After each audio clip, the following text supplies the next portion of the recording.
ऋषि विश्वामित्र ताड़का के वध हेतु राम लक्ष्मण को युद्ध कला और धनुर्विद्या में प्रशिक्षित करते हैं।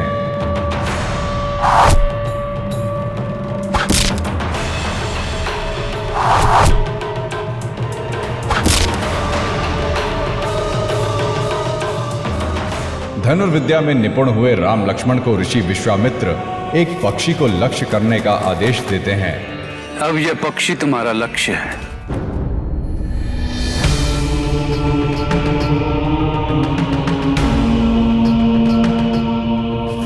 ऋषि विश्वामित्र का यह आदेश सुन राम व्यथित होते हैं।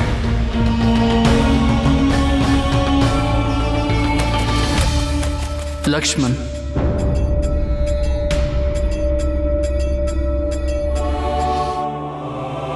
ये राम की दीक्षा, शिक्षा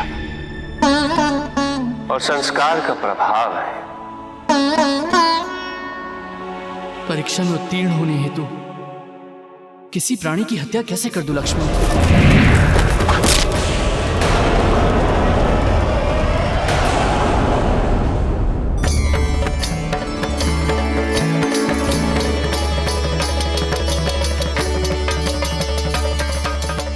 वो पक्षी नहीं, मेरी माया शक्ति थी, केवल तुम्हारे अभ्यास हेतु।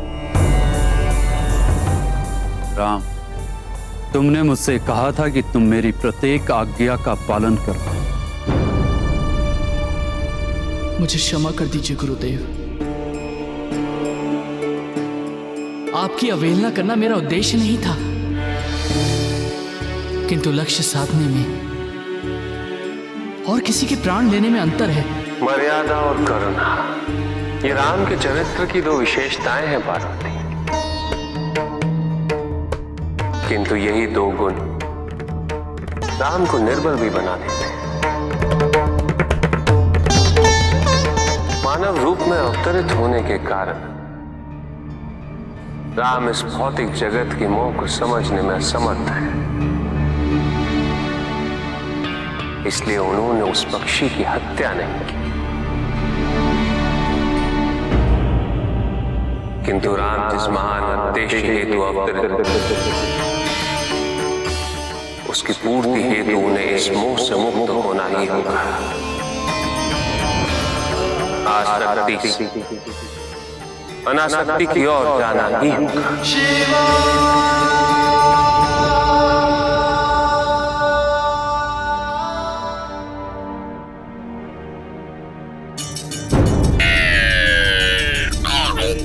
ऋषि विश्वामित्र के अभ्यास से दुविधा में पड़े राम का मार्गदर्शन करने हेतु महादेव प्रकट होते हैं।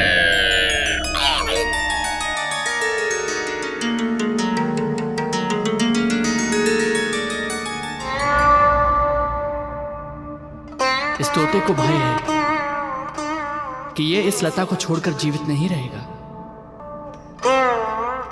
किंतु इसकी पीड़ा का कारण इसका ही ये विश्वास है। तुम भी तो यही भूल कर रहे हो राम। अपने विश्वास, अपने भय को ही सत्य मानकर उनमें उलझे हुए हो। ये तोता उड़ान भर सकता है, किंतु प्रयास ही नहीं कर रहा।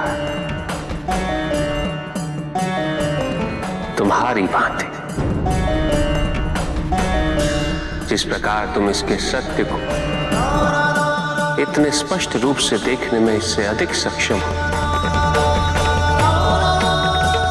उसी प्रकार तुम्हारे गुरु भी तुम्हारे सत्य को देखने में तुमसे अधिक सक्षम है। तुम क्षत्रिय हो राम। भूत और भविष्य ये तुम्हारे नियंत्रण में नहीं, किंतु वर्तमान है। पूरी निष्ठा से अपने दायित्व का निर्वाह करो, सांसारिक बंधनों के मोह से मुक्त होकर, परिणाम की चिंता किए बिना। राम, कर्ता मत बनो, कर्म करो वैराग्य भाव से।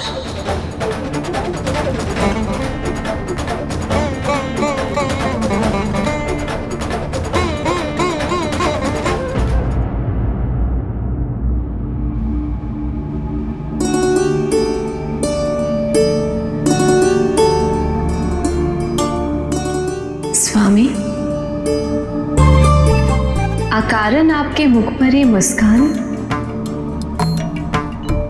इतना समय बीत चुका है पार्वती, जब विश्वामित्र ने राम को मुझसे अवगत कराया, और तब से कोई भी दिन ऐसा नहीं बीता जिसका आरंभ राम ने बिना मेरी पूजा के किया।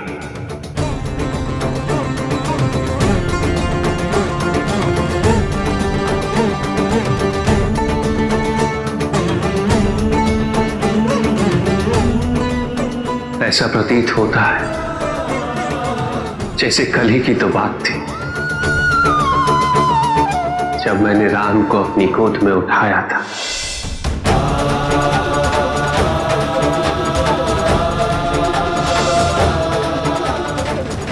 देखते ही देखते कितने बड़े हो गए हैं राम।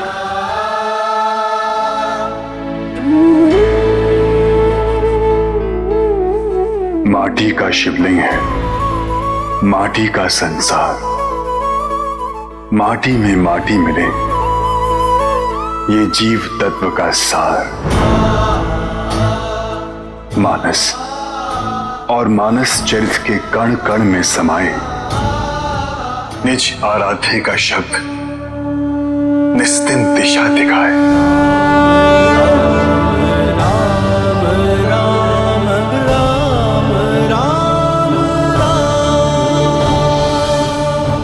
राम,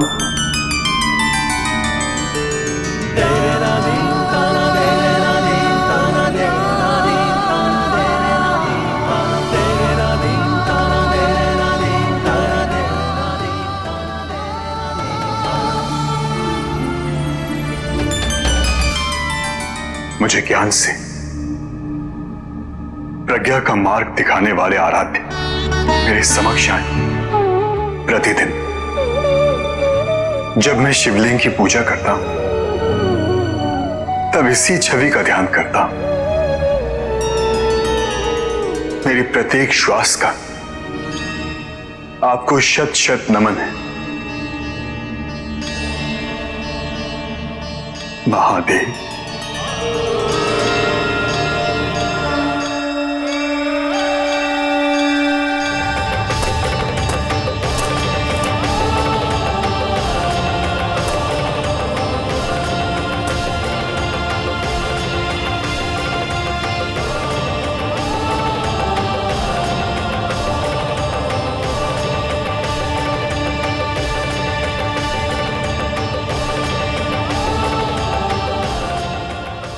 ऋषि विश्वामित्र,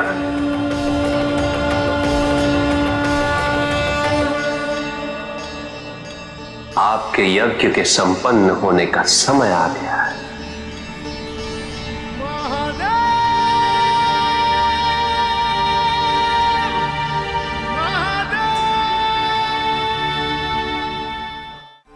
ऋषि विश्वामित्र राम, लक्ष्मण और अन्य ऋषियों समेत ताड़का वन में यज्ञ करने हेतु प्रवेश करते हैं।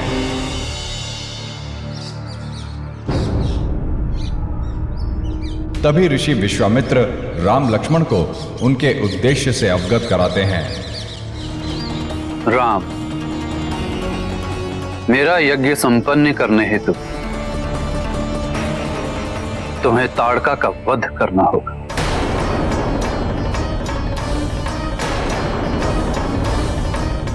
क्या तुम ताड़का का वध करने को तत्पर हो? एक स्त्री का वध?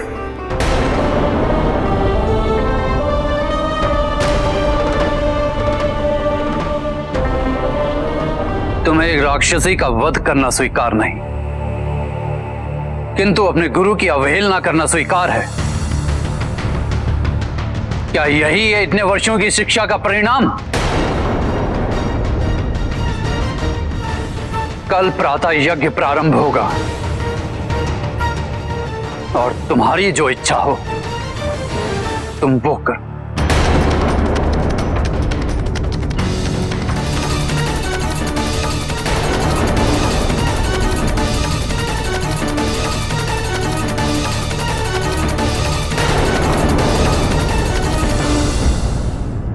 पार्वती, यदि तुम और मैं चाहे, हम ताड़का का अंत एक क्षण में कर सकते हैं। किंतु हमें नारायण के इस मानव अवतार का उद्देश्य नहीं भूलना चाहिए। इस युग में मानव जाति के लिए यह समझना अति आवश्यक है कि वो अपनी समस्याओं के समाधान के लिए सदैव ईश्वर पर आश्रित नहीं रह सकते। उन्हें कर्म प्रधान जीवन का अनुसरण करना सीखना होगा। राम को भी यही सीखने की आवश्यकता है।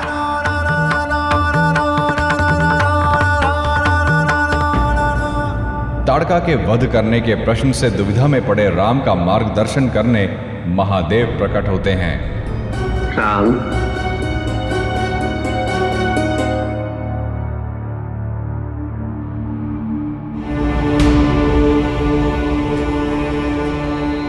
मैं मानता हूं कि गुरुदेव की आज्ञा का पालन करना मेरा सर्वप्रथम धर्म है, किंतु मेरी अंतरात्मा मुझे इस बात की अनुमति नहीं देती कि मैं एक स्त्री का वध करूं।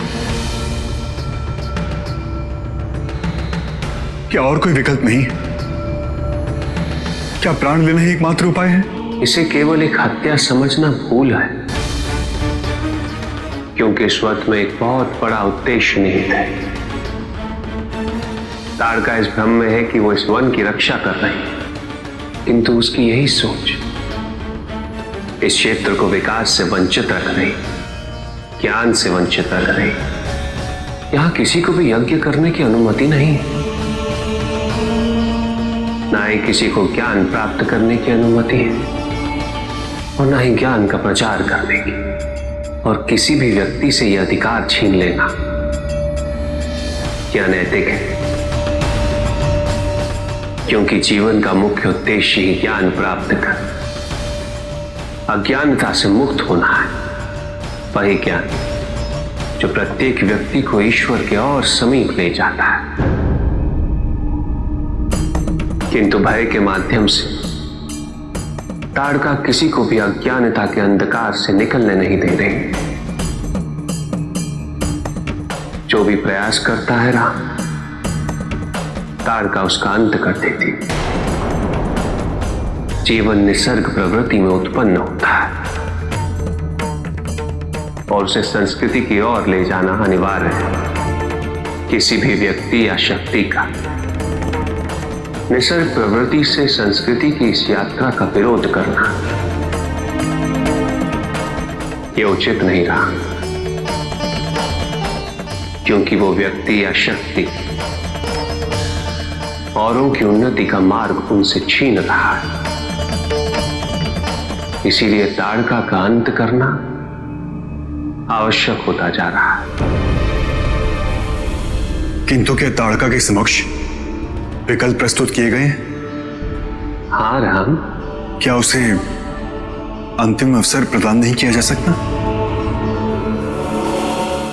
अवश्य।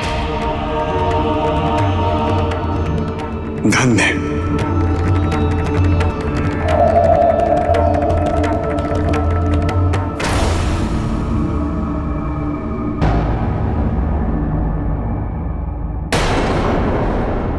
किराट रूप धारण कर महादेव ताड़का के समक्ष यज्ञ को ध्वस्त न करने का विकल्प प्रस्तुत कर उसे अंतिम चेतावनी देते हैं। जीवित रहते हुए इस वन को यज्ञ भूमि में परिवर्तित नहीं होने दूंगी। क्या ये तुम्हारा अंतिम निर्णय? क्या तुम्हें अभी इस पे संदेह है?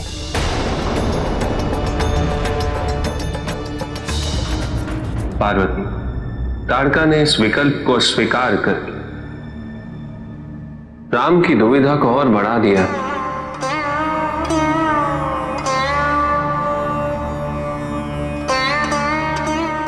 तुम मेरे जीवन की पूर्णता बिना तुम्हारी संस्तुति के मेरे विचारों की पूर्णता कैसे संभव होगी? पार्वती, संसार के कल्याण हेतु तुम्हें अपनी भूमिका निभानी होगी।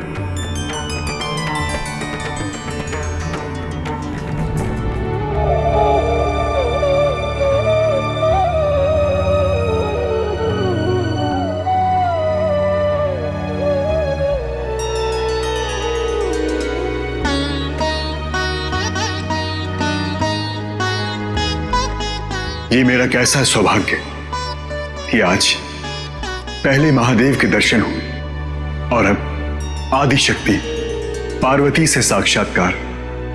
राम, जब पुरुष शंकाओं के अंधकार से घिरा हो तब प्रकृति ही उनका पथ प्रदर्शित करती है।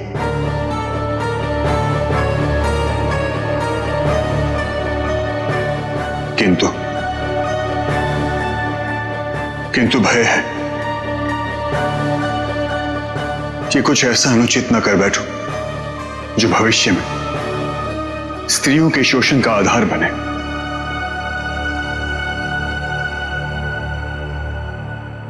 संसार तो यही कहेगा कि राम ने भी तो ऐसा ही किया था। जब प्रश्न नैतिकता का हो तब पुरुष या स्त्री में कोई अंतर नहीं रह जाता। हमने स्वयं उन असुरों का वध किया जो अत्याचार और अनैतिकता के स्रोत बन गए थे। हमने नहीं सोचा था कि वो पुरुष है या स्त्री, क्योंकि राम, कर्तव्य पालन से बड़ा कोई धर्म नहीं होता। कर्ता मत बन, कर्म करो।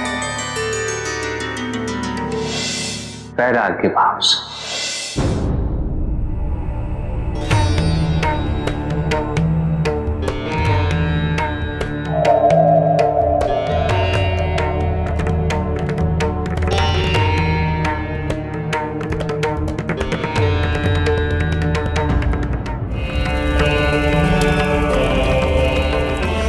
ऋषि विश्वामित्र के यज्ञ आरंभ करने पर राम लक्ष्मण यज्ञ की सुरक्षा हेतु तत्पर होते हैं।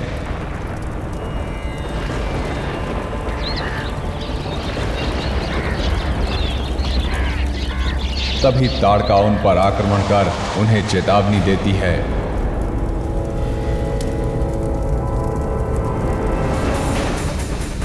मैं तुम्हें अंतिम अवसर देती हूं। चले जाओ यहां से राम। मेरी इच्छा यही है कि मैं आपका वध न करूं, किंतु आप मुझे विवश मत कीजिए और इस यज्ञ को भली भांति संपन्न होने दीजिए। ये मेरा निवेदन है आपसे। यदि मुझे रोकने का सामर्थ्य है तो निवेदन नहीं, युद्ध करो।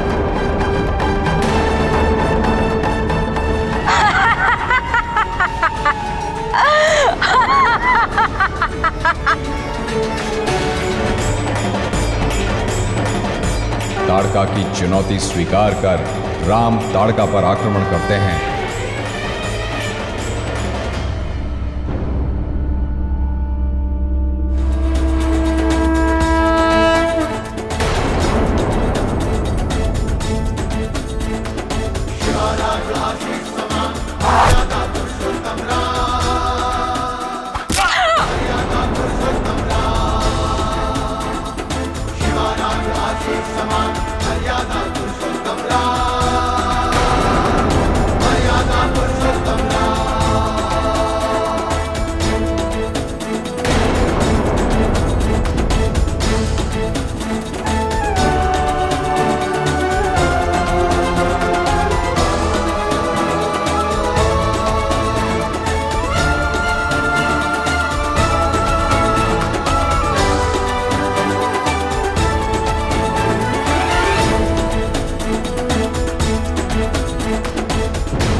यज्ञ संपन्न हुआ।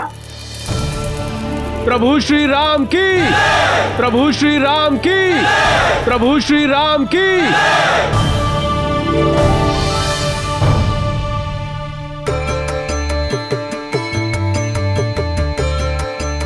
आयुष्मान भव। राम राम राम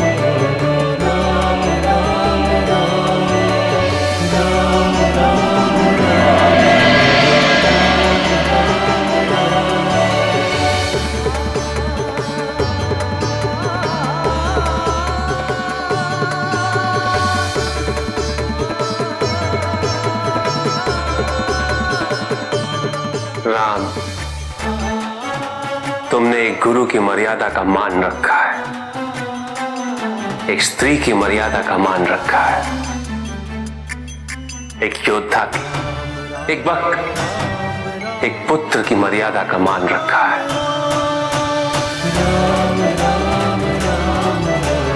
मेरी और पार्वती की बात का सम्मान किया है तुमने।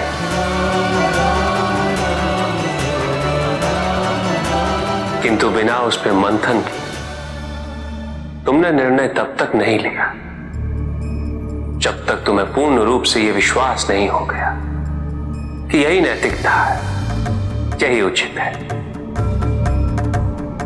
एकाग्रता, अखंडता, संयम, इन सभी गुणों से परिपूर्ण तुम इस संसार में मर्यादा पुरुषोत्तम के नाम से जाने जाओगे।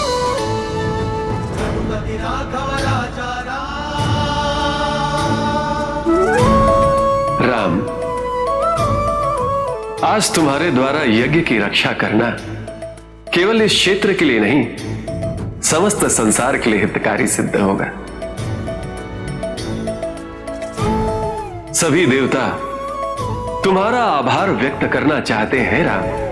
राम, हम सभी देवता अपनी शक्तियों से सुसज्जित यह अस्त्र आपको प्रदान करना चाहते हैं।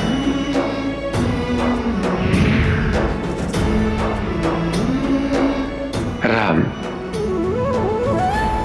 अपनी शक्तियों का संयमित उपयोग कैसे किया जाना चाहिए, तुमने इसका उदाहरण प्रस्तुत किया है।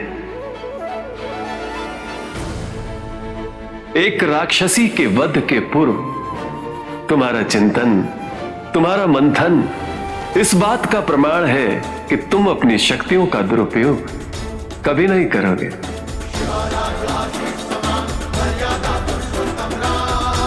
मानवता के कल्याण और संसार के हित के लिए तुम जैसा विवेकशील वीर योद्धा ही संसार का सबसे शक्तिशाली अस्त्र धारण करने का अधिकारी है राम। मैं तुम्हें ब्रह्मास्त्र देता हूं।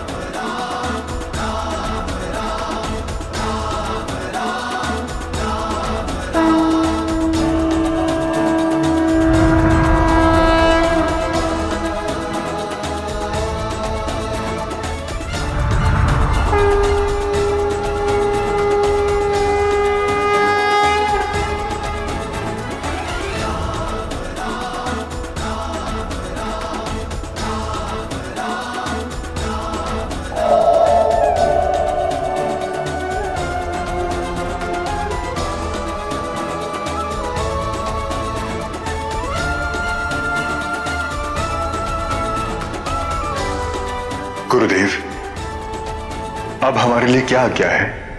मैं स्वयं एक संकेत की प्रतीक्षा कर रहा हूं। कल प्रातः तुम्हें इसका उत्तर मिल जाएगा।